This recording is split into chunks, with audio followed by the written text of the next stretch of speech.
அடே கண்ணா, அந்த காலத்து பெண்களுக்கு ஜிம் ஏன் தேவையில்லைன்னு தெரியுமா? எங்க காலத்துல வீட்டு வேலைன்னா வெறும் வேலை இல்லை, அதுவே உடற்பயிற்சி. ஆற்றங்கரையில குனிஞ்சு துணி துவைப்போம், அடிச்சு பிழிஞ்சு தூக்கி போடுவோம். அதனால கை வலிமை, முதுகு பலம்,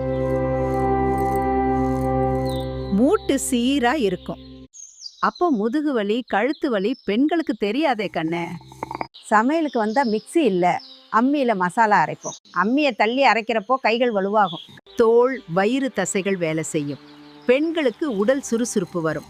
அதனால தான் எங்க காலத்து பெண்கள் சுறுசுறுப்பா, நோய் குறைஞ்சு மனசு தைரியமா இருந்தாங்க.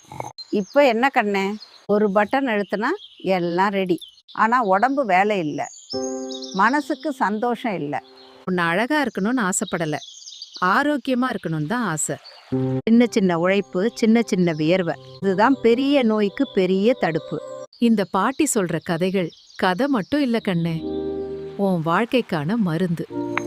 குடும்ப ஆரோக்கியத்துக்காக, பழக்கத்துக்காக, நாளை நலமாக வாழ இப்பவே சப்ஸ்கிரைப் பண்ணு. இந்த பாட்டி தினமும் பேசுவா.